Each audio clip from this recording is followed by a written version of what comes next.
This video is about the Gothic classic continuity. The story of the Holy Robar begins at the climax of the War of Gods a millennium ago, for his story is also a part of Nordmar's ancient history. 1000 years ago, the armies of Innos, led by the Eternal Wanderer, and those of Beliar, led by his avatars, met for a final battle in Varant. Before the battle was decided, however, Innos intervened and destroyed both forces with a crushing flood. It is at this point that the Eternal Wanderer gave an order to secure their divine artifacts in designated temples so that Beliar would not get his hands on them. Akasha, one of the Eternal Wanderer's closest associates, was tasked to save the last of the artifacts, an item that enhances the wearer's magical capabilities. To Akasha's dismay, before he could reach the temple, the merciless waves already crushed it, its inhabitants dead, drowning in the endless ocean.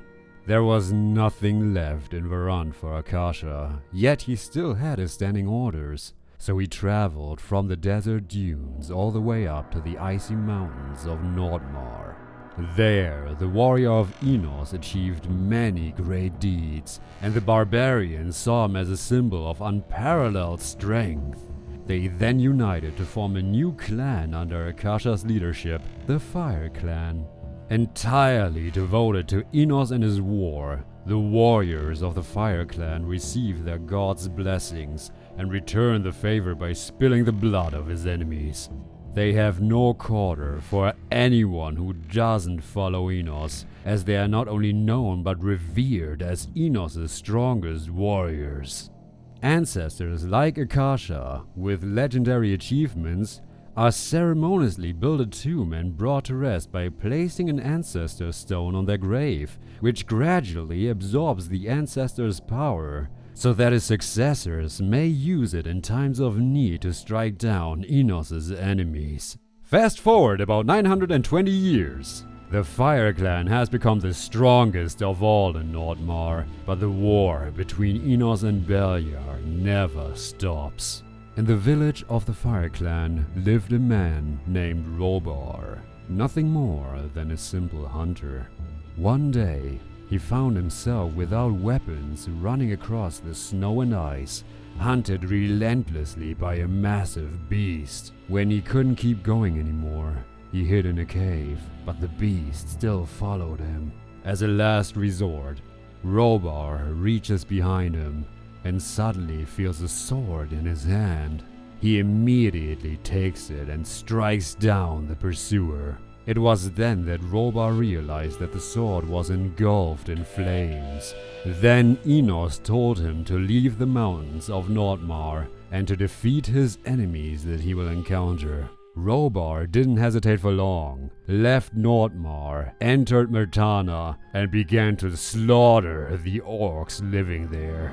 This marked the beginning of the first Great Orc War, as well as the rise of the first chosen one of Innos in over 100 years. Unfortunately, for the orcs that is, Robar was completely overpowered and broken, ripping through their warriors like butter.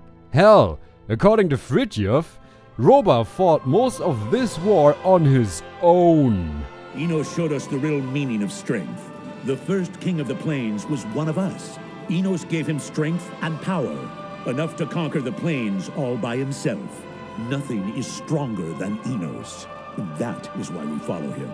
He conquered the land, pushed back the orcs to Varant, off the continent entirely or beyond the northern border of Nordmar. So yeah, one day you're just a hunter without weapons running for survival. The next day you're Pelennor Whitestreak from the Elder Scrolls, just instead of mutilating elves, you're dropping comets on orcs and burn them with your hot poke stick. During his war, Robar was given the title the Holy Robar, and before he could finish off the orcs, Innos stopped him and ordered him to construct a kingdom in Myrtana. The people were more than happy to oblige and crowned him king.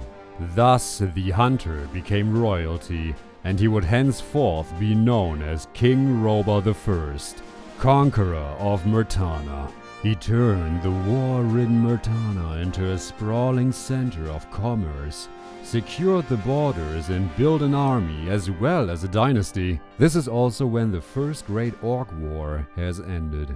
Even then, Robar wasn't finished. He still desired the death of Beliar's armies. Thus he called out for a Holy Crusade against the forces of evil, and his men were enthusiastic to follow him. Together, they fought many hard battles against the darkness, losing many good men in the process, but always pressing forward in their mission. Their greatest victory came in form of conquering Beliar's holy summoning temples, of which there are only 4 in the world. If all 4 temples were to be destroyed, Beliar would be pushed outside of the boundaries of Morgrad, the world of Gothic. 1 each in the north, west, east and south. It was King Robar I who invaded and destroyed the northern and western summoning temples. Moreover, his army was already moving in onto the other 2 temples, but when they arrived, the temples mysteriously vanished, as if they were never there at all. Thus King Robar, with his work unfinished, was forced to announce the end of the Holy Crusade, as there was no more point in continuing. So finally, the time of King Robar, the Chosen One, came to an end as he died of old age. There are a few more stories left to tell about him, like the time he fought a stone golem, but ultimately though, his time was over. He conquered Murtana, built a kingdom, and ruled over it with his own monarchy. He also integrated the island of Khorinis into his kingdom. His greatest victory, however, was against the god Beliar. King Robar I almost managed to finish the entire War of Gods in victory to Innos, but only failed due to an unprecedented mystery occurring. So all in all, I gotta say, Robar slapped, literally.